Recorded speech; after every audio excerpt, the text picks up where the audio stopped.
السلام علیکم ورحمۃ اللہ وبرکاتہ۔ وعلیکم السلام۔ حضرت نورانی پاشا رحمۃ اللہ علیہ کا قائم کردہ جامعہ انواریہ کے زیر اہتمام تفسیر مظہری کی سلسلے وار ریکارڈنگ جاری ہے۔ آئیے آج کی آیت کی تلاوت اور ترجمہ اور تفسیر سماعت فرمائیں گے۔ بسم اللہ الرحمن الرحیم۔ ثم أنتم هؤلاء تقتلون أنفسكم وتخرجون فريقا منكم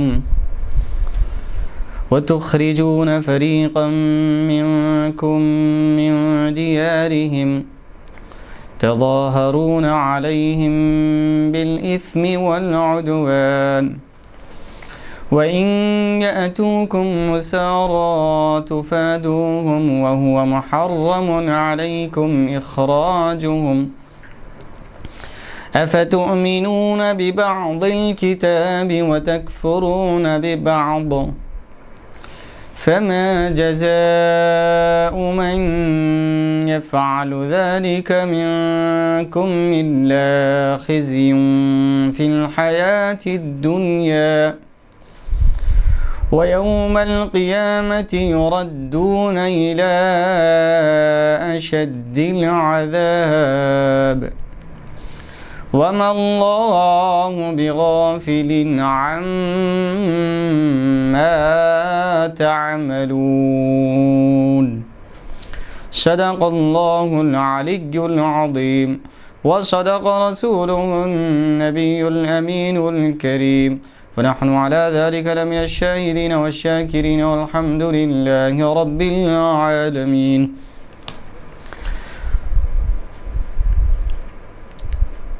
پھر تم وہی ہونا جنہوں نے یہ وعدے کیے کہ اب قتل کر رہے ہو، اپنوں کو اور نکال باہر کرتے ہو اپنے گروہ کو ان کے وطن سے، نیز مدد دیتے ہو ان کے خلاف دشمنوں کو گناہ اور ظلم سے، اور اگر آئے تمہارے پاس قیدی بن کر تو بڑے پاک باز بن کر ان کا فدیہ بھی ادا کرتے ہو، حالانکہ حرام کیا گیا تھا تم پر ان کا گھروں سے نکالنا، تو کیا تم ایمان لاتے ہو کتاب کے کچھ حصے پر اور انکار کرتے ہو کچھ حصے کا؟ تم خود ہی کہو کیا سزا ہے ایسے نابکار کی تم میں سے سوائے اس کے کہ رسوا رہے دنیا کی زندگی میں، اور قیامت کے دن تو انہیں پھینک دیا جائے گا سخت ترین عذاب میں، اور اللہ تبارک و تعالی بے خبر نہیں ہے ان کے کرتوتوں سے جو تم کر رہے ہو۔ اس آیت کریمہ کی تلاوت اور ترجمہ ہم نے سماعت فرمایا۔ اب اس کا مفہومی ترجمہ سماعت فرما کر ہم تفسیر کی طرف توجہ کریں گے۔ ثم انتم هؤلاء تقتلون، اس کا تعلق، یہ آیت کا تعلق پیچھے سے جڑا ہوا ہے، جس میں اللہ تبارک و تعالیٰ نے یہ ذکر فرمایا کہ ہم نے تم سے پختہ ارادہ لیا تھا، کس بات کا؟ لا تسفکون دماءکم وَإِذَا أَخَذْنَا مِيثَاقَكُمْ لَا تَسْفِكُونَ دِمَاءَكُمْ وَلَا تُخْرِجُونَ أَنفُسَكُمْ مِنْ دِيَارِكُمْ ثُمَّ أَقْرَرْتُمْ وَأَنْتُمْ تَشْهَدُونَ۔ اس آیت کریمہ سے بالکل اس کا تعلق ہے، اس کا جوڑ ہے۔ اس آیت کریمہ کو پیش نظر رکھے بغیر یہ آیت کریمہ سمجھ میں نہیں آتی، اور یہ آیت کریمہ پچھلی آیت کریمہ کو سمجھنے کے لیے بہت ضروری ہے، کیونکہ پچھلی آیت کریمہ میں رب ذوالجلال نے ان کے کچھ باتیں تھیں، ان کے کچھ کام تھے، ان کے جو کچھ کرتوت تھے جس کی وجہ سے ان پر اعتراض کیا گیا، تو انہوں نے جواب دیا کہ اللہ تعالیٰ نے ہمیں حکم دیا ہے، تو رب ذوالجلال نے ان کے ادھورے جواب کو مکمل کیا ہے، اور وہ بھی انہوں نے اپنے مطلب کی بات اس میں سے نکال لی اور کچھ باتوں کو چھوڑ دیا۔ اس لیے رب ذوالجلال اس آیت کریمہ میں فرما رہا ہے افتؤمنون ببعض الکتاب وتکفرون ببعض، تو کیا تم کچھ کتاب کے کچھ حصے پر ایمان لاتے ہو اور کتاب کے کچھ حصے کا انکار کرتے ہو؟ یہ ایمان کیسا ہے تمہارا؟ اللہ کے حکم کو جب مانتے ہو تو پورے احکام کو مانو، اس کے ایک کا انکار کرنا اور ایک کو اقرار کرنا، ایک کو اختیار کرنا، یہ صحیح نہیں ہے۔ تو رب ذوالجلال نے پچھلی آیت میں ارشاد فرمایا تھا، اور یاد کرو اس وقت کو جب ہم نے تم سے پختہ وعدہ لیا تھا، کس بات کا؟ لا تسفکون دماءکم، کہ تم اپنے لوگوں کے، تم اپنے آپ کے، یعنی اپنے گروہ کے، اپنے لوگوں کے، اپنی قوم کے، اپنے دینی بھائیوں کے خون نہیں بہاؤ گے۔ ولا تخرجون انفسکم من دیارکم، اور تم اپنے لوگوں کو ان کے گھروں سے نہیں نکالو گے۔ ثم اقررتم، تم نے اس بات کا اقرار کیا تھا، اس بات کو ایکسیپٹ کیا تھا، قبول کیا تھا، مانا تھا۔ وانتم تشہدون، اور تم اس بات کے گواہ بھی تھے، لیکن پھر کیا ہوا؟ تمہاری حالت کیسی ہوگی؟ رب ذوالجلال اب ان کی حالت کو، ان کے اعمال کو بتا رہا ہے۔ جبکہ تم سے یہ پختہ وعدہ لیا گیا تھا، لیکن تم نے اس وعدے کو بھی توڑ دیا، اس وعدے کی بھی خلاف ورزی کی۔ تو رب ذوالجلال ارشاد فرما رہا ہے، ثم انتم ہؤلاء تقتلون انفسکم، پھر تو تم وہی لوگ ہو نا، کہ ہؤلاء تقتلون انفسکم، کہ تم وہی لوگ ہو جو تم اپنے آپ کو قتل کرتے ہو، یعنی اپنے ہی دین کے لوگوں کو، اپنے ہی قوم کے لوگوں کو، اپنے ہی نسل کے لوگوں کو تم قتل کرتے ہو۔ وتخرجون فریقا منکم من دیارہم، اور تم نکالتے ہو اپنے میں سے، تم میں سے ہی ایک گروہ کو، ایک جماعت کو ان کے گھروں سے، یعنی ان کے گھروں سے مار کر، جنگ و جدال قتال کر کے ان کو ان کے گھروں سے نکالتے ہیں، حالانکہ وہ تمہارے ہی دین کے لوگ ہیں، حالانکہ وہ تمہاری ہی قوم کے لوگ ہیں، حالانکہ وہ تمہارے ہی مذہب کے لوگ ہیں، تم ان کا خون بھی بہا رہے ہو، ان کو قتل بھی کر رہے ہو، اور ان کو گھروں سے بھی نکال رہے ہو۔ پھر کیا کرتے ہیں تم؟ تظاہرون علیہم بالاثم والعدوان، تو تم مدد کرتے ہو ان کے خلاف، تم اپنے دینی بھائیوں کے، اپنے مذہبی اپنے بھائیوں کے خلاف تم مدد کرتے ہو، یعنی کفار و مشرکین کی، بالاثم والعدوان، ان دشمنوں کی تم مدد کرتے ہو گناہوں کے ذریعے، گناہ کے ذریعے اور زیادتی کے ذریعے، ظلم کے ذریعے۔ وَإِن يَأْتُوكُمْ أُسَارَىٰ تُفَادُوهُمْ وَهُوَ مُحَرَّمٌ عَلَيْكُمْ إِخْرَاجُهُمْ، اور اگر تمہارے پاس کوئی قیدی بن کر آ جائے، تم میں کے ہی لوگ، یعنی یہود کے بارے میں رب ذوالجلال فرما رہے ہیں کہ یہ یہود ہی آپس میں ایک دوسرے کو قتل کر رہے ہیں۔ یہاں پر تفسیر میں آئے گا مفصلاً کہ کس طریقے سے انہوں نے یہ اعمال کیے ہیں، صرف یہاں پر ترجمہ کر کے آپ کو بتا کے آگے چلیں کہ یہودیوں نے بنو نذیر اور بنو قینقاع اور بنو قریظہ، یہ 3 قبیلے تھے یہود کے مدینہ میں اور اس کے قرب و جواب میں، اور انہوں نے اوس اور خزرج، یہ کفار و مشرکین کے قبیلے تھے، اوس اور خزرج، تو ان دونوں کے ساتھ انہوں نے اپنا تحالف کیا تھا، یعنی یہ ایک دوسرے کے حلیف بن گئے تھے، ایک دوسرے کے دوست تھے۔ کچھ قبائل، قبیلے بنو نذیر جو ہے وہ خزرج کے حلیف تھا، اور بنو قریظہ یہ اوس کا حلیف تھا۔ یہ دونوں قبیلے یہ کفار و مشرکین کے تھے قبیلے، اور یہودیوں نے ایک قبیلے کو اپنا حلیف بنا لیا اور دوسرے یہودیوں نے ایک قبیلے کو اپنا حلیف بنا لیا۔ تو اب یہ آپس میں جب کبھی لڑتے، اوس و خزرج لڑتے، تو یہ یہود بھی اپنے حلیفوں کے ساتھ جنگ میں اتر جاتے تھے اور اپنے ساتھیوں کا، اپنے حلیفوں کا ساتھ دیتے، اور اس میں قتل ادھر بھی یہود ہے ادھر بھی یہود ہے، تو آپس میں ایک دوسرے کا قتل کرتے، پھر مار دھاڑ ہوتی، جنگ و جدال ہوتی، ان کے گھروں سے نکالا جاتا انہیں، پھر انہیں قیدی بنا لیا جاتا۔ تو پھر اس کے بعد اب یہود پورے مل جاتے، پورے مل کے جو لوگ قیدی بن گئے ان قیدیوں کو فدیہ دے کر، پیسے دے کر ان قیدیوں کو قید سے چھڑا لیتے، ان کی جان کا فدیہ دے کر ان کو چھڑا لیتے تھے۔ تو اس کو رب ذوالجلال فرما رہا ہے وَإِن يَأْتُوكُمْ أُسَارَىٰ تُفَادُوهُمْ، اور اگر ان کے پاس، اگر تمہارے پاس کوئی قیدی بن کر آئے تم میں کا ہی، تمہارے ہی مذہب کے لوگوں میں سے، تفادوہم، تو تم انہیں فدیہ دے کر چھڑا لیتے ہو، وَهُوَ مُحَرَّمٌ عَلَيْكُمْ إِخْرَاجُهُمْ، حالانکہ تم پر ان کا گھروں سے نکالنا حرام کر دیا گیا تھا۔ أَفَتُؤْمِنُونَ بِبَعْضِ الْكِتَابِ وَتَكْفُرُونَ بِبَعْضٍ، تو کیا تم ایمان لاتے ہو کتاب کے بعد حصے پر، وَتَكْفُرُونَ بِبَعْضٍ، اور کتاب کے بعد حصے کا انکار کرتے ہو۔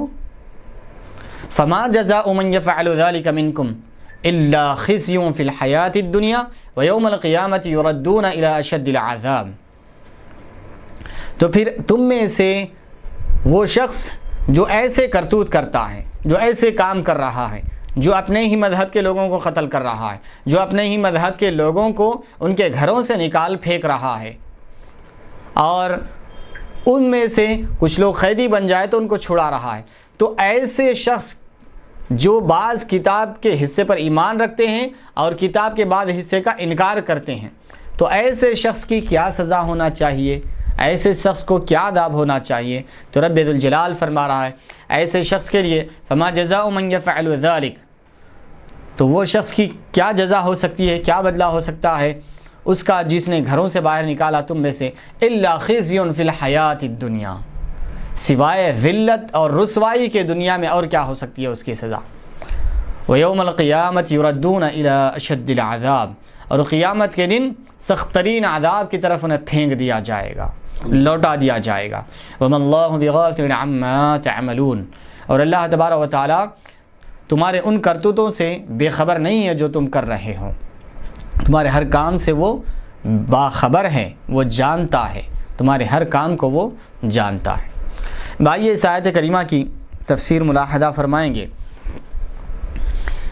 ثم انتم ہؤلاء، یہاں پر اب لفظ انتم کے بارے میں صاحب تفسیر فرما رہے ہیں، یہاں ثم پختہ عہد کے بعد جو انہوں نے وعدہ خلافی کی ہے، وعدہ خلافی تھی، اس کے بعد اس کے بعد کو ظاہر کرنے کے لیے ہے، یعنی ثم کئی معنوں کے لیے آتا ہے، تعقیب کے لیے آتا ہے، تراخی کے لیے آتا ہے۔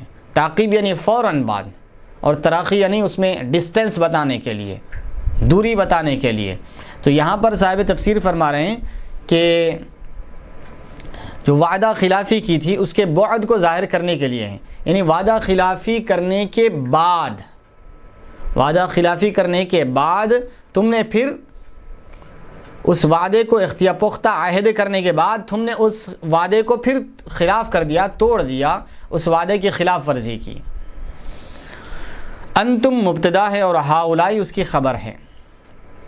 اب یہاں پر یہ گرامر کے اعتبار سے، عربی گرامر کے اعتبار سے بتا رہے ہیں کہ انتم ثم انتم جو ہے یہ مبتدا ہے اور ہاؤلائی اس کی خبر ہے۔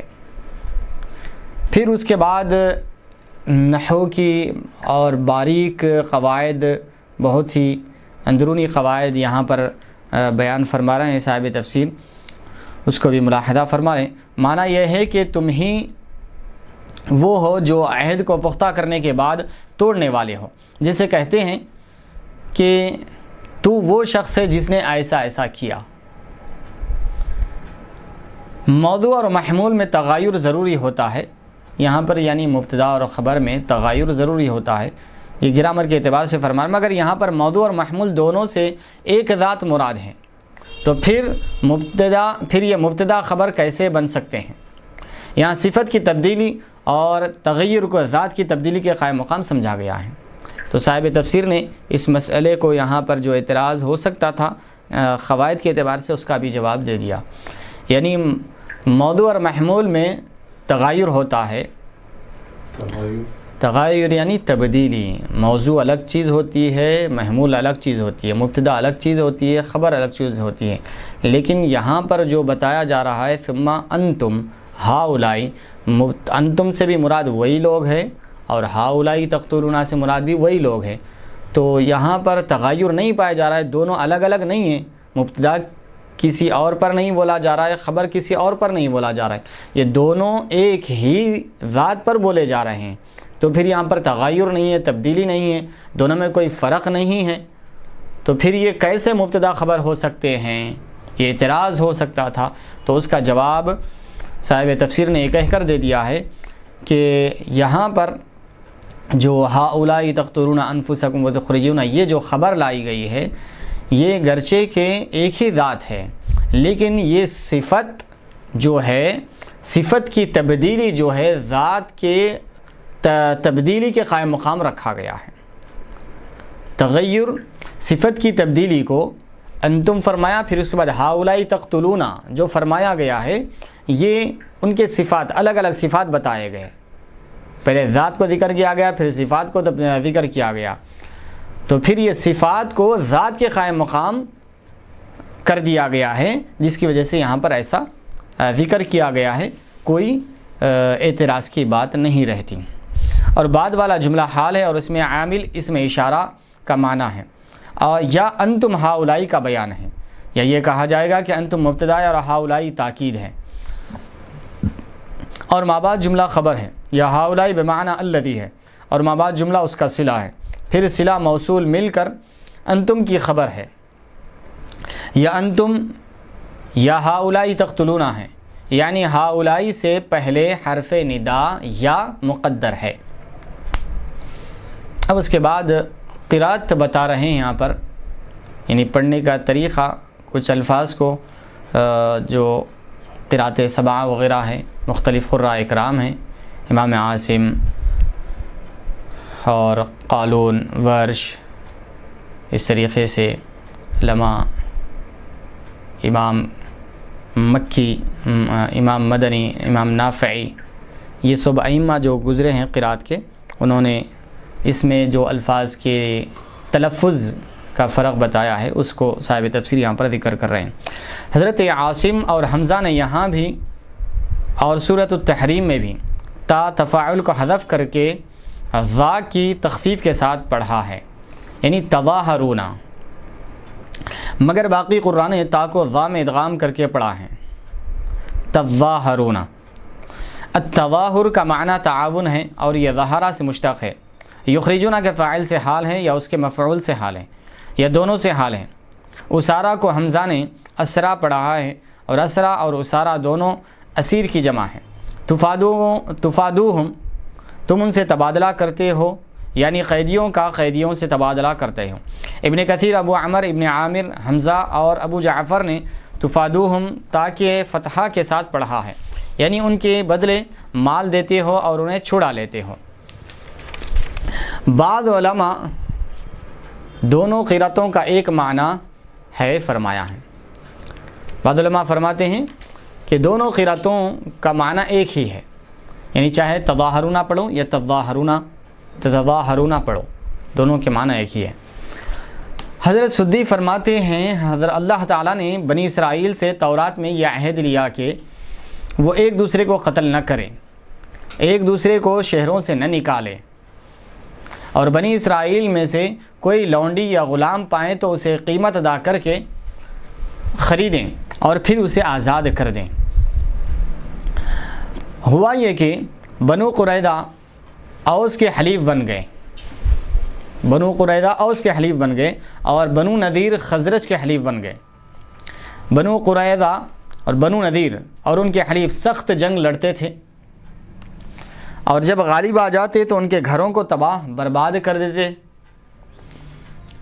اور انہیں اپنے گھروں سے نکال دیتے، اور دونوں فریقوں میں سے کوئی ایک اگر قیدی ہو جاتا تو اس کے لیے مل کر فدیہ اکٹھا کرتے، اگرچہ قیدی دشمن کے گروہ سے بھی نکلتا، اگرچہ کہ قیدی دشمن کے گروہ سے بھی ہوتا تب بھی مل کر ہی وہ فدیہ اکٹھا کرتے تھے۔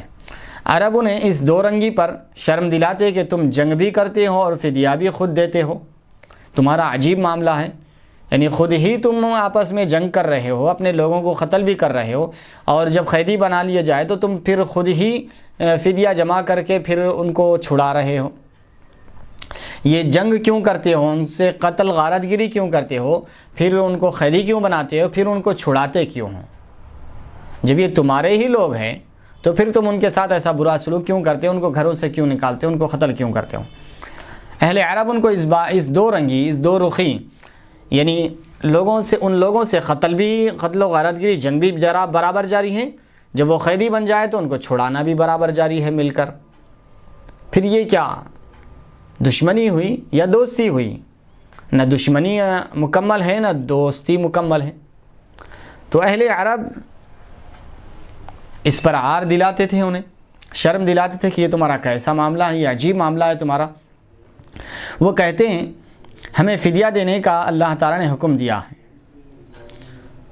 ہمیں فدیہ دینے کا حکم دیا گیا ہے۔ پھر انہیں عرب کہتے ہیں کہ تم ان سے لڑتے کیوں ہو، پھر تم ان سے لڑتے کیوں ہو؟ فدیہ دینے کا جب اللہ نے حکم دیا ہے تو پھر تم ان سے لڑتے ہی کیوں ہو؟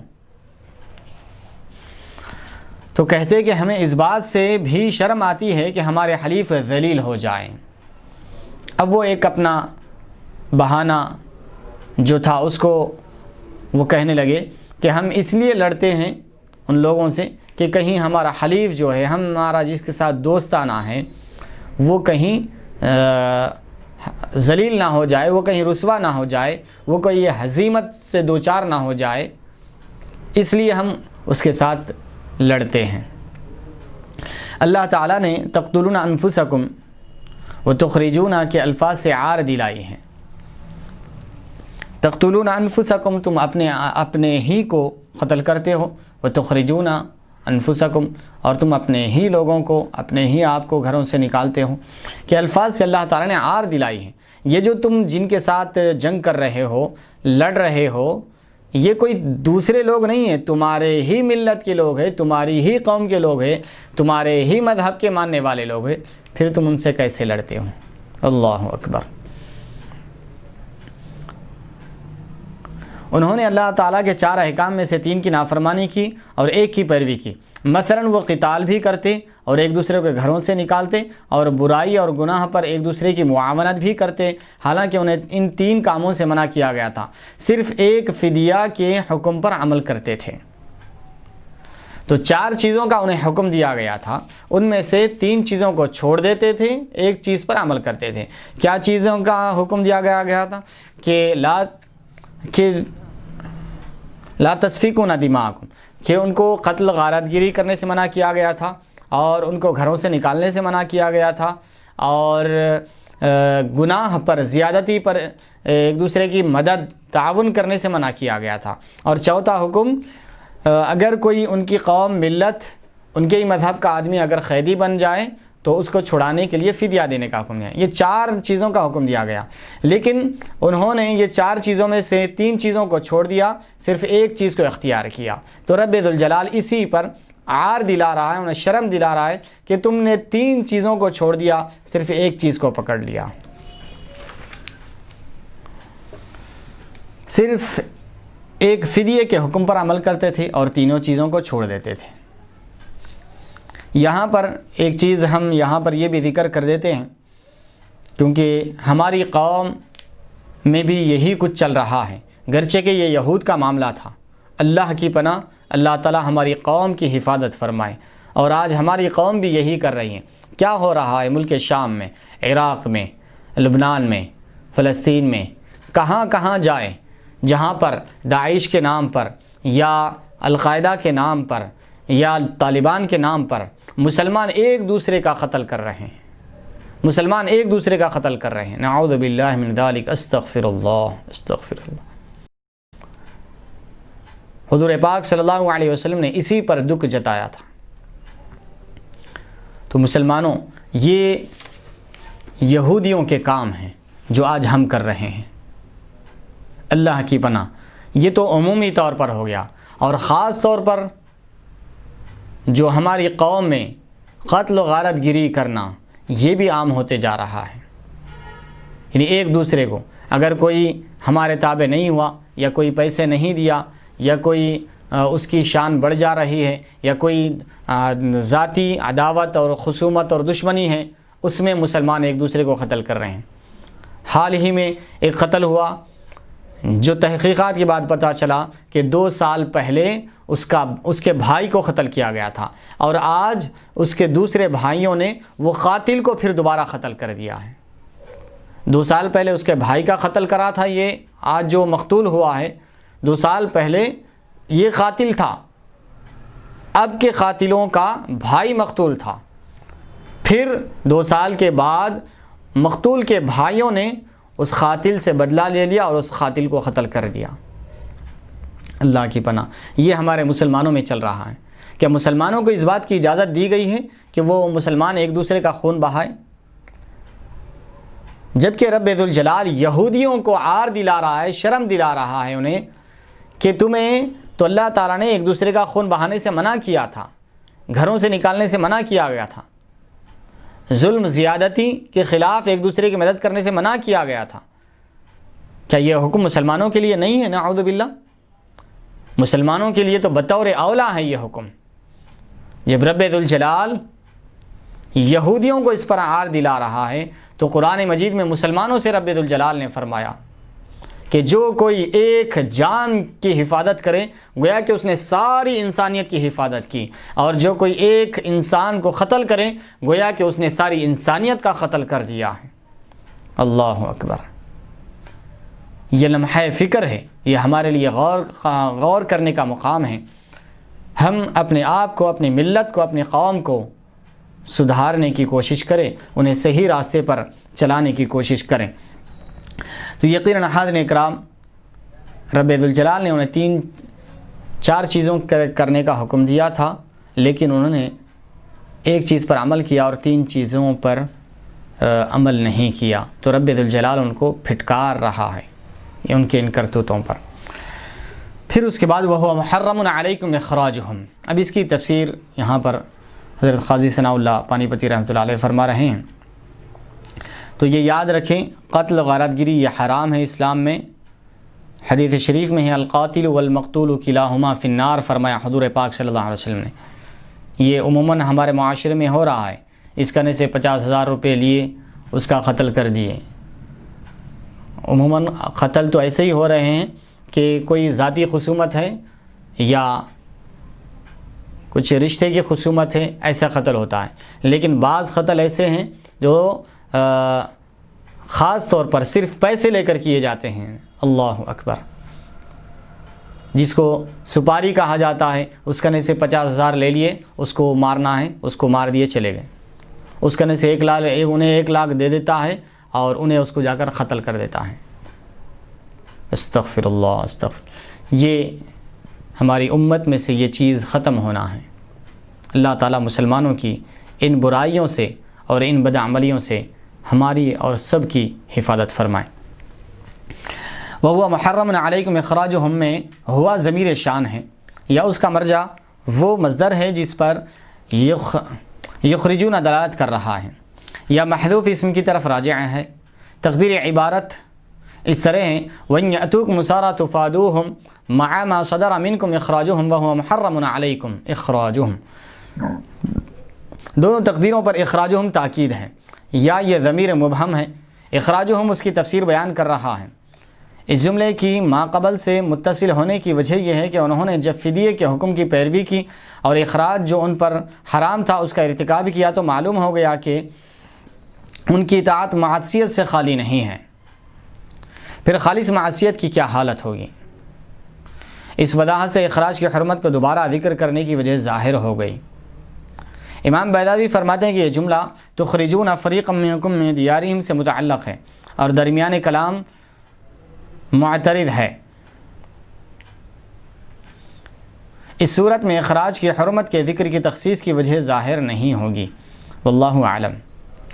یعنی تم فدیے کے حکم پر ایمان رکھتے ہو اور حرمت قتل اور اخراج کا انکار کرتے ہو۔ حضرت مجاہد فرماتے ہیں کہ طرفہ تماشا ہے کہ دوسروں سے انہیں چھڑاتے ہو اور خود انہیں قتل کرتے ہو۔ اللہ اکبر، حضرت مجاہد نے ان کے اس فدیہ دینے کے عمل پر یہ بیان فرمایا ہے کہ یہ کیسا طرفہ تماشا ہے، یہ کیسا تماشا ہے کہ دوسروں سے جب انہیں قیدی کر لیا جائے، قیدی بنا لیا جائے تو ان کو چھڑاتے ہوں، فدیہ دے کر، مال دے کر، یا اپنے قیدیوں کو ان کو دیتے ہوں، ان کے قیدی اپن لیتے ہوں، اس طریقے سے کرتے ہوں، یہ چھڑاتے ہوں، اور حالانکہ جنگ کے دوران تم خود ہی ان کو قتل کرتے ہو۔ یہ کون سی بات ہے جو عقل میں آنے والی نہیں ہے؟ ہر صاحب عقل، تھوڑی سی بھی عقل رکھنے والا اس بات کو سمجھ سکتا ہے، یہ کوئی معقول بات نہیں ہے، یہ بے وقوفی کی بات ہے۔ وہی لوگوں کو کچھ دیر پہلے تم قتل کر رہے ہو، اگر وہ قیدی بن جائے تو پھر تم انہی کو چھڑا رہے ہو۔ اس سے بڑی بے وقوفی اور کیا کہا جا سکتا ہے؟ اگر تمہیں اتنی ہی حمیت، اتنی ہی غیرت ہے اپنی قوم کے لوگوں کی، اپنی ملت اور مذہب کے لوگوں کی، تو ان سے قتال ہی مت کر، چاہے جائے کہ انہیں فدیہ دے کر چھڑانے کی نوبت آئے، چاہے جائے کہ ان کو گھروں سے باہر نکالا جائے، چاہے جائے کہ ان کو قتل کر دیا جائے۔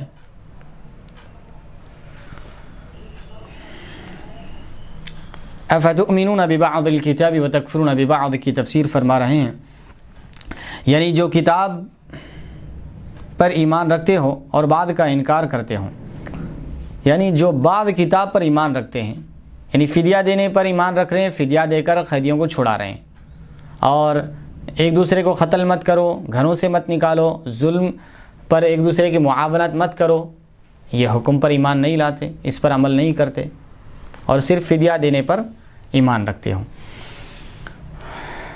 جو بعض کتاب پر ایمان رکھتے ہیں اور بعض کا انکار کرتے ہیں، ان کی جزا اور کیا ہو سکتی ہے؟ یعنی ان کی یہ کرتوت ہے کہ کتاب کے بعد حصے پر ایمان لاتے ہیں اور بعد کا انکار کرتے ہیں، تو ان کی سزا اور جزا کیا ہونا چاہیے؟ تو رب ذوالجلال ان کی سزا اور جزا کے بارے میں فرمایا ہے الا خزی فی الحیات الدنیا، سوائے ان کے مقدر میں ذلت اور رسوائی کہ اور کیا ہو سکتا ہے، ان کی جزا اور کیا ہو سکتی ہے سوائے ذلت اور رسوائی کے۔ خزی ایسی ذلت کو کہتے ہیں جس سے انسان شرم محسوس کرے۔ قریظہ کی دنیا میں ذلت اور رسوائی یہ ہوئی کہ وہ قتل بھی ہوئے اور قیدی بھی ہوئے، اور نذیر کی ذلت اذریعات اور اریحا کی طرف جلا وطنی کی صورت میں ظاہر ہوئی، اور وہاں ان پر اور دوسرے لوگوں پر ٹیکس لگایا گیا، تو انہیں جلا وطن کیا گیا، انہیں ٹیکس لگایا گیا، اور ان میں سے کئی لوگ قتل کیے گئے۔ تو یہ دنیاوی ذلت ہوئی، اور آخرت میں ان کو سخت ترین عذاب کی طرف انہیں ڈھکیل دیا جائے گا، پھینک دیا جائے گا۔ اس کے بعد رب ذوالجلال فرما رہا ہے بسم اللہ الرحمن الرحیم اولئک الذین اشتروا الحیاة الدنیا بالآخرہ فلا یخفف عنہم العذاب ولا هم ینصرون۔ یہ ہیں وہ لوگ جنہوں نے مول لیا ہے دنیا کی زندگی کو آخرت کے عوض، تو نہ ہلکا کیا جائے گا ان سے عذاب اور نہ ہی ان کی مدد کی جائے گی۔ رب ذوالجلال اب ان کے بارے میں فرما رہا ہے یہی وہ لوگ ہیں جنہوں نے دنیاوی زندگی کو آخرت کے عوض، دنیاوی زندگی کو آخرت کے عوض میں خرید لیا ہے۔ انہوں نے سب کچھ اس دنیاوی زندگی کو سمجھا ہے اور آخرت کو بیچ دیا، آخرت کے بدلے میں دنیاوی زندگی کو مول لیا ہے۔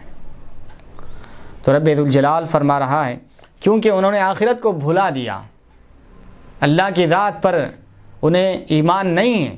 اگر اللہ کی ذات پر ایمان ہوتا تو وہ اللہ کے احکام پر عمل کرتے، اس کے احکام کی پابندی کرتے، لیکن انہوں نے اللہ کو بھلا دیا، اس کے احکام کو بھلا دیا، اور انہوں نے سب کچھ دنیاوی زندگی کو ہی سمجھا، آخرت کو بھلا دیا، آخرت کے حساب و کتاب کو بھلا دیا، جنت دوزخ کو بھلا دیا، اچھے برے اعمال کی سزا و جزا کو بھلا دیا، تبھی تو ایسے کام کر رہے ہیں۔ تو رب ذوالجلال ان کی اس حرکتوں پر ارشاد فرما رہا ہے یہی وہ لوگ ہیں اشتروا الحیات الدنیا اولئک الذین اشتروا الحیات الدنیا بالآخرہ، یہی وہ لوگ ہیں جنہوں نے دنیاوی زندگی آخرت کے عوض خرید لیا ہے، مول لیا ہے، آخرت کے بدلے میں، آخرت کے عوض میں دنیاوی زندگی کو مول لیا ہے۔ فلا یخفف عنہم العذاب ولا هم ینصرون، تو ان سے عذاب کو دور نہیں کیا جائے گا اور نہ ان کی مدد کی جائے گی۔ عذاب میں کوئی، آخرت میں ان کے عذاب میں کوئی تخفیف نہیں ہوگی، اور ان کی مدد نہیں کی جائے گی، کوئی بھی ان کی مدد نہیں کرے گا۔ اس میں اشترا کے معنی یہاں پر صاحب تفسیر بیان فرما رہے ہیں، یہاں اشترا کا معنی استبدلہ ہے، یعنی جنہوں نے آخرت کے بدلے دنیا کو چاہا، آخرت کے بدلے میں دنیا کو اختیار کیا، دنیا کو چاہا، نہ ان پر آسان کیا جائے گا عذاب اور نہ وہ اللہ کے عذاب کو روک سکیں گے، یعنی ان پر کوئی عذاب میں تخفیف نہیں ہوگی اور کوئی بھی اللہ کے عذاب سے انہیں روک نہیں سکے گا، اللہ کے عذاب سے انہیں بچا نہیں سکے گا۔ پھر اللہ تبارک و تعالی اب یہاں پر ایک الگ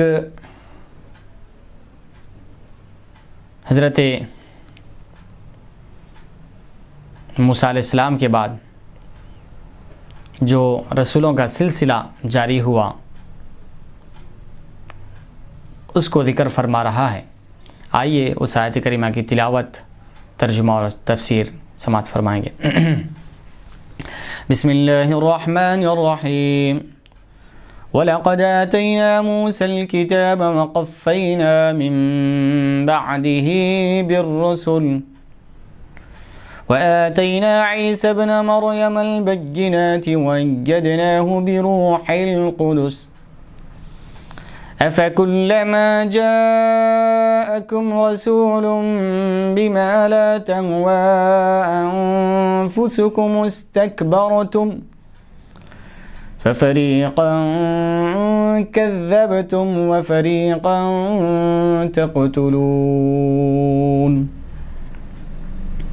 اور بے شک ہم نے عطا فرمائی موسیٰ علیہ السلام کو کتاب، اور ہم نے پے در پہ ان کے پیچھے پیغمبر بھیجے، اور دی ہم نے عیسیٰ ابن مریم کو روشن نشانیاں، اور ہم نے تقویت دی انہیں جبرائیل علیہ السلام سے. تو کیا جب کبھی لے آئے تمہارے پاس کوئی پیغمبر ایسا حکم جسے تمہارے نفس پسند نہ کرتے تو تم اکڑ گئے، بعض کو تم نے جھٹلا دیا اور بعض کو تم قتل کرنے لگے. اللہ اکبر. اللہم انا نعوذ بک. رب ذوالجلال اس آیت کریمہ میں ارشاد فرما رہا ہے وَلَقَدْ آتَيْنَا مُوسَى الْكِتَابَ، اور تحقیق ہم نے موسیٰ علیہ السلام کو کتاب عطا فرمائی، یعنی تورات. وَقَفَّيْنَا مِن بَعْدِهِ بِالرُّسُلِ، اور ہم نے ان کے بعد رسولوں کو پے در پے بھیجا، یکے بعد دیگرے، کنٹینیو، مسلسل. وَآتَيْنَا عِيسَى ابْنَ مَرْيَمَ الْبَيِّنَاتِ، اور ہم نے عیسیٰ ابن مریم علیہ السلام، حضرت عیسیٰ علیہ السلام کو ہم نے واضح نشانیاں، روشن نشانیاں عطا فرمائیں. وَآتَيْنَا، ہم نے عطا کی دی عیسیٰ علیہ السلام کو، عیسیٰ ابن مریم علیہ السلام کو البینات، روشن نشانیاں. وَأَيَّدْنَاهُ بِرُوحِ الْقُدُسِ، اور ہم نے ان کی مدد کی، ان کو تقویت بخشی بروح القدس، جبرائیل امین علیہ السلام کے ذریعے، روح القدس کے ذریعے.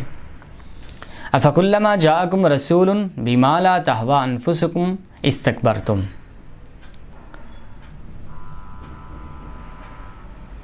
اور تو کیا تم جب تمہارے پاس کوئی رسول وہ چیز لے کر آئے جس کو تمہارے نفس پسند نہیں کرتے، جس کو تمہارے دل پسند نہیں کرتے، جس کو تم نہیں چاہتے، وہ چیز اگر کوئی رسول، جب کبھی تمہارے پاس کوئی رسول وہ چیز لے کر آئے جس کو تمہارے نفس پسند نہیں کرتے، استکبرتم، تو تم تکبر کرنے لگ گئے، اکڑنے لگ گئے. ففریقاً کذبتم، تو بس ایک گروہ، ایک جماعت، کذبتم، تو تم نے ایک گروہ کو جھٹلا دیا. وفریقاً تقتلون، اور ایک گروہ کو تم قتل کرنے لگے. یعنی جب کبھی رسول تمہارے پاس جو اللہ کے احکامات اور پیغامات لے کر آئے، تو اور وہ پیغامات اگر تمہارے دل کو نہیں بھاتے اور تمہیں وہ سمجھ میں نہیں آتے، تو تم ان رسولوں کو یا تو جھٹلا دیتے یا تو وہ رسولوں کو قتل کر دیتے. نعوذ باللہ من ذالک، استغفر اللہ. تو آئیے اب اس آیت کریمہ کی تفسیر سماعت فرمائیں گے. یہاں کتاب سے مراد تورات ہے، اور من بعدہ قفینا کے معنی کی تائید ہے، کیونکہ اس میں بعدیت کے معنی پایا جاتا ہے. یعنی حضرت موسیٰ علیہ السلام کے بعد حضرت یوشع اور اشموئیل، داؤد، سلیمان، ایوب، شعیاء، ارمیہ، عزیر، حزقیل، الیسع، یونس، زکریا، یحییٰ، الیاس وغیرہم صلوات اللہ علیہم اجمعین تشریف لائے. یعنی موسیٰ علیہ السلام کے بعد بہت سے پیغمبر تشریف لائے. تو یہ جو من بعدہ بالرسل، یعنی آپ کے بعد، موسیٰ علیہ السلام کے بعد بہت سارے پیغمبر آئے.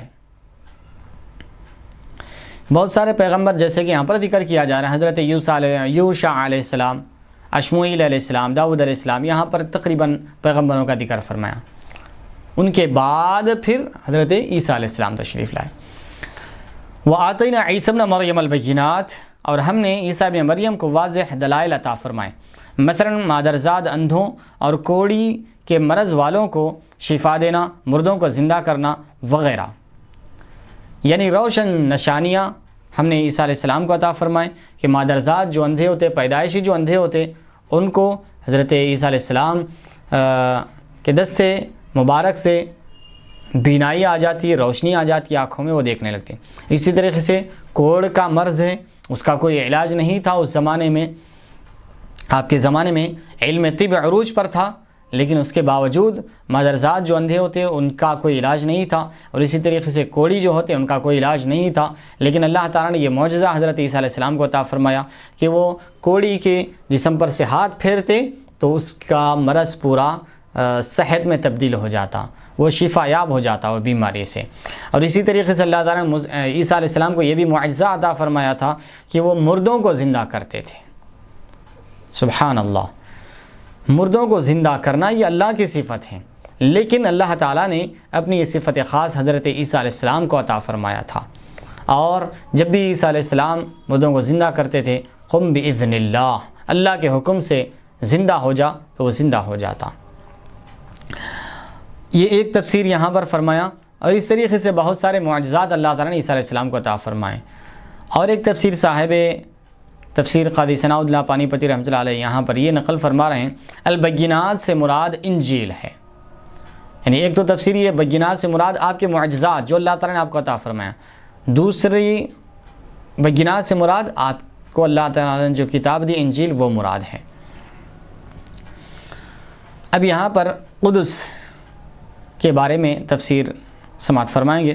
ابن کثیر نے القدس کو دال کے سکون کے ساتھ پڑھا ہے، القدس، قدس دال کو سکون کے ساتھ، اور القدس دال کو پیش کے ساتھ پڑھا گیا ہے۔ ابن کثیر نے القدس کو دال کے سکون کے ساتھ پڑھا ہے، جبکہ باقی قراء نے دال کے ضمہ کے ساتھ پڑھا ہے، یعنی قدس۔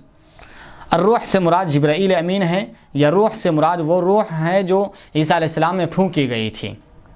القدس کا معنی طہارت ہے، یہ مصدر ہے اور اس میں فاعل کے معنی میں ہے، یعنی طاہر، اور قدس سے مراد اللہ تعالیٰ ہے۔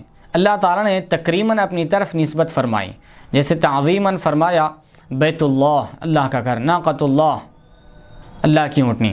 اور اس کی مثال ایک اور جگہ بھی ہے، فنفخنا فیہ من روحنا، یا روح کی القدس کی طرف اضافت ایسی ہے جیسے حاتم الجوادی، حاتم کی اضافت حاتم الجودی، یعنی حضرت حاتم کی سخاوت کی اضافت، یعنی موصوف کو صفت کی طرف مضاف کیا گیا ہے۔ اس صورت میں القدس روح کی صفت ہوگی۔ جبرائیل اور عیسیٰ علیہ السلام کو طہارت سے اس لیے موصوف فرمایا کہ وہ دونوں گناہوں سے پاک ہے، اور عیسیٰ علیہ السلام شیطان کے چھونے سے پاک رہے تھے، انہیں طہارت و پاکیزگی سے متصف فرمایا۔ اب یہاں پر حضرت عیسیٰ علیہ السلام کے بارے میں طہارت اور پاکیزگی سے متصف فرمایا کا مطلب یعنی طہارت ہر ایک گندگی پلیدی سے دور رکھا، صاف و شفاف رکھا، اور متصف یعنی اس پاکیزگی آپ کو عطا فرمائی، اس آپ کو پاک و صاف رکھا۔ اب یہاں پر صاحب تفسیر اس حوالے سے، کیونکہ ہر بچہ جب پیدا ہوتا ہے تو شیطان اس کو کچوکا دیتا ہے، انگلی چباتا ہے اس کو، تو جس کی وجہ سے وہ رونے لگتا ہے، تو ہر بچے کے ساتھ یہ شیطان کرتا ہے، لیکن حضور پاک صلی اللہ علیہ وسلم نے فرمایا اللہ تعالیٰ نے شیطان کے شر سے حضرت عیسیٰ علیہ السلام کو محفوظ رکھا۔ آئیے حدیث شریف سماعت فرمائیں گے۔ حضرت ابو ہریرہ رضی اللہ تعالیٰ عنہ سے مروی ہے، فرماتے ہیں کہ رسول اللہ صلی اللہ علیہ وسلم نے فرمایا جب بھی کوئی بچہ پیدا ہوتا ہے تو شیطان اسے چھوتا ہے، اور شیطان کے چھونے کی وجہ سے وہ بچہ رونے لگتا ہے، سوائے حضرت مریم اور آپ کے بیٹے حضرت عیسیٰ علیہ السلام کے، کہ وہ شیطان کے چھونے سے محفوظ رہے۔ یعنی حضرت مریم علیہ السلام اور حضرت عیسیٰ علیہ السلام ان دونوں کو شیطان کے چھونے سے اللہ تعالیٰ نے محفوظ رکھا ہے۔ متفق علیہ، صحیح بخاری جلد نمبر 1 صفحہ نمبر 388۔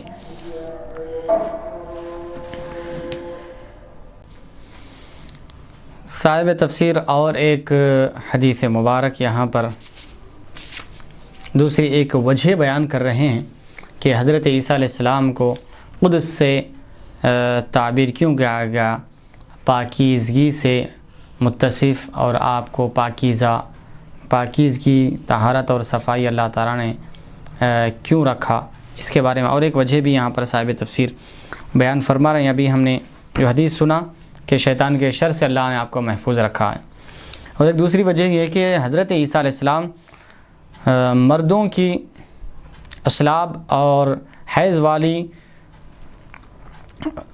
رحموں سے محفوظ رکھا، یعنی اللہ تعالیٰ نے حضرت عیسیٰ علیہ السلام کو پاکیزگی عطا فرمائی. انسان کی پیدائش جو ہوتی ہے وہ باپ کی صلب میں ہوتا ہے اور باپ کی صلب سے ماں کے رحم میں منتقل ہوتا ہے.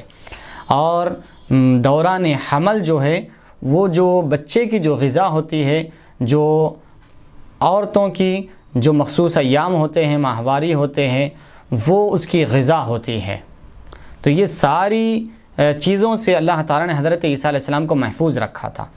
باپوں کی صلب میں بھی نہیں رہے، ماں کے رحم میں جو دوران حمل ہوتا ہے، بچے کی غذا جو ہوتی ہے، ماں کا حیض ہوتا ہے، خون جو بند ہو جاتا ہے وہ اس کی غذا بنتا ہے. رب ذوالجلال نے یہ نظام رکھا ہے. تو الغرض یہ جو گندگی تھی اس سے بھی اللہ تعالیٰ نے آپ کو پاک رکھا تھا، اس لیے آپ کو روح القدس سے تعبیر فرمایا. دوسری وجہ یہاں پر حضرت قاضی ثناء اللہ پانی پتی رحمۃ اللہ علیہ فرما رہے ہیں. دوسری وجہ ہے کہ حضرت عیسیٰ علیہ السلام مردوں کی اسلاب اور حیض والے رحموں سے محفوظ رہے. حضرت عیسیٰ علیہ السلام کی جبرائیل علیہ السلام کے ذریعے تائید اس طرح ہوئی کہ جبرائیل امین علیہ السلام کو ان کے ساتھ چلنے کا حکم دیا گیا، حتیٰ کہ وہ انہیں آسمان پر لے گئے. یعنی تائید جبرائیل علیہ السلام وَأَيَّدْنَاهُ بِرُوحِ الْقُدُسِ جو فرمایا کہ ہم نے انہیں یعنی عیسیٰ علیہ السلام کو روح القدس کے ذریعے تائید دی، تائید بخشی. تو جبرائیل علیہ السلام حضرت عیسیٰ علیہ السلام کے ساتھ چلتے رہے یہاں تک کہ وہ آسمان پر لے گئے. بعض علماء فرماتے ہیں کہ روح سے مراد اس میں اعظم ہے، جس کے ذریعے حضرت عیسیٰ علیہ السلام مردے زندہ کرتے تھے، یعنی مردہ لوگوں کو زندہ کرتے تھے. یہ ایک خاص اسم اعظم ہے اللہ تبارک و تعالیٰ کا، جس سے حضرت عیسیٰ علیہ السلام مردوں کو زندہ کرتے تھے اور لوگوں کو معجزات دکھاتے تھے اسی نام کے ذریعے. بعد نے فرمایا کہ اس سے مراد انجیل ہے، روح القدس سے. اس کی مثال قرآن مجید میں بھی موجود ہے. وَأَوْحَيْنَا إِلَيْكَ رُوحًا مِّنْ أَمْرِنَا، یہاں روحًا مِّنْ أَمْرِنَا سے مراد جو ہے کتاب انجیل کی روح مراد ہے. یہاں پر انجیل کو روح سے تعبیر فرمایا گیا اس مقام پر. تو ایک تفسیر یہ بھی فرما رہے ہیں وَأَيَّدْنَاهُ بِرُوحِ الْقُدُسِ، یعنی اس سے مراد ہم نے ان کی تائید کی ہے انجیل کے ذریعے، کیونکہ کتاب اللہ بھی دلوں کی زندگی کا سبب ہوتی ہے، جس طرح روح بدن کی زندگی کا سبب ہوتی ہے. یعنی روح بدن کو زندگی دیتی ہے اور اللہ کی کتاب یہ دلوں کو زندگی دیتی ہے.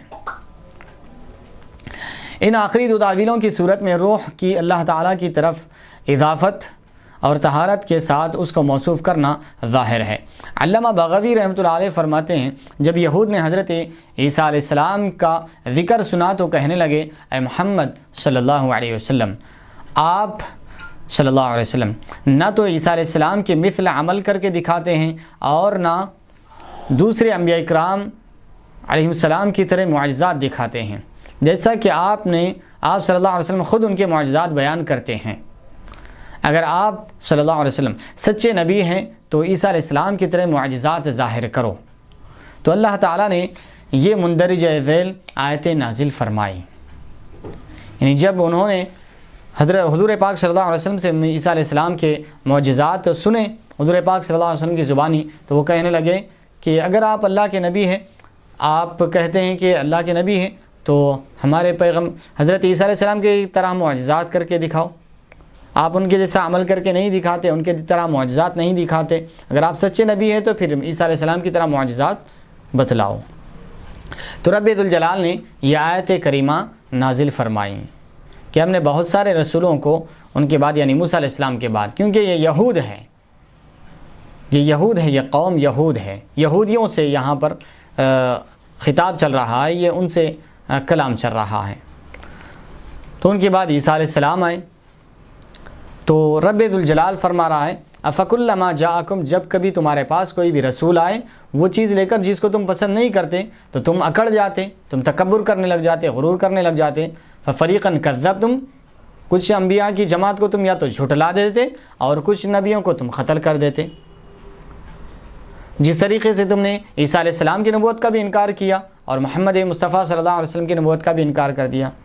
جب عیسیٰ علیہ السلام کے معجزات تو سن رہے ہو تم اور ان کے طرح معجزات بیان کرنے کے لیے کہہ رہے ہو، لیکن قوم یہود خود عیسیٰ علیہ السلام پر ایمان نہیں لاتے، انہیں پیغمبر اور نبی نہیں مانتے، پھر ان کا یہ کہنا تم عیسیٰ علیہ السلام کی طرح معجزات دکھاؤ، یہ کہاں تک صحیح ہے؟ یہ درست نہیں۔ ہاں اگر واقعی یہ بات ہوتی تو انہوں یقیناً وہ عیسیٰ علیہ السلام پر بھی ایمان لاتے، لیکن انہوں عیسیٰ علیہ السلام پر ایمان ہی نہیں لائے، پھر حضور پاک صلی اللہ علیہ وسلم سے یہ مطالبہ کرنا ان کا صحیح نہیں ہے۔ اب رہی بات جہاں تک کہ معجزات دکھانا، یہ اللہ تبارک و تعالی ہر کسی پیغمبر کو معجزات عطا فرماتا ہے، جیسے کہ حضور پاک صلی اللہ علیہ وسلم سے بھی اللہ تعالیٰ نے بہت سارے معجزات کا ظہور فرمایا، جیسے کہ سورج کا پلٹنا، چاند کا 2 ٹکڑے ہونا، آپ کی چشمہ آپ کے انگشت ہائے مبارک سے پانیوں کا جاری ہونا، اور آپ کے ساتھ جانوروں کا کلام کرنا، ہرنی کا کلام کرنا اور چڑیا کا کلام کرنا، اور سرکش اونٹ کا آپ کو شکایت کرنا۔ الغرض بہت سارے معجزات، حضور پاک صلی اللہ علیہ وسلم کا چلنا، آپ کے قدم مبارک کے نیچے کنکریوں کا پتھروں کا نرم ہو جانا، ایسے کئی معجزات حضور پاک صلی اللہ علیہ وسلم کے موجود ہیں جو حضور پاک صلی اللہ علیہ وسلم سے اللہ تبارک و تعالیٰ نے ظاہر فرمائے ہیں۔ تو یہ قوم ایمان لانے والی نہیں ہے، انہوں نے اپنی آنکھوں سے معجزات دیکھے لیکن پھر بھی ایمان نہیں لائے۔ ایک بدوی آئے اور کہنے لگے کہ اگر آپ سچے نبی ہیں تو مجھے کوئی معجزہ دکھائیں، تو حضور پاک صلی اللہ علیہ وسلم نے فرمایا بتاؤ تم ہی کیا چاہتے ہو؟ تو حضور پاک صلی اللہ علیہ وسلم سے وہ آدمی نے کہا کہ وہ درخت اپنے پاس میرے پاس بلائیے، آپ اپنے پاس وہ درخت کو بلائیے۔ تو حضور پاک صلی اللہ علیہ وسلم نے فرمایا کہ وہ درخت کو میں بلاؤں یا تم ہی بلائیں؟ جاؤ جا کر اتنا کہہ دو وہ درخت کو کہ تجھے محمد صلی اللہ علیہ وسلم اللہ کے رسول بلا رہے ہیں۔ اور وہ بدوی، وہ دیہاتی گیا وہاں، جا کر وہ جھاڑ سے کہنے لگا، وہ درخت سے کہنے لگا کہ تجھے محمد صلی اللہ علیہ وسلم اللہ کے رسول بلا رہے ہیں۔ تو وہ درخت اپنی جگہ سے آگے پیچھے دائیں بائیں ہلا، حرکت کرا اور اپنی جڑیں زمین سے اکھاڑا، نکالا، خارج کیا، اور وہ چل لیتے ہوئے حضور پاک صلی اللہ علیہ وسلم کی بارگاہ میں آ کر سجدہ ریز ہو گیا، گر گیا۔ تو وہ جب بدوی نے جب دیکھا یہ حالت، اس کے بعد کہنے لگا کہ اسے اب حکم دے کہ اپنی جگہ چلے جائیں۔ تو وہ حضور پاک صلی اللہ علیہ وسلم نے حکم دیا کہ اپنی جگہ چلے جائیں۔ تو پھر وہ درخت اپنے تنے کے بل چلتے ہوئے جا کر اپنی جگہ پر جا کر ثابت ہو گیا، بیٹھ گیا، جم گیا، نصب ہو گیا وہاں پر جا کر۔ تو یہ دیکھ کر وہ ایمان لا لیے۔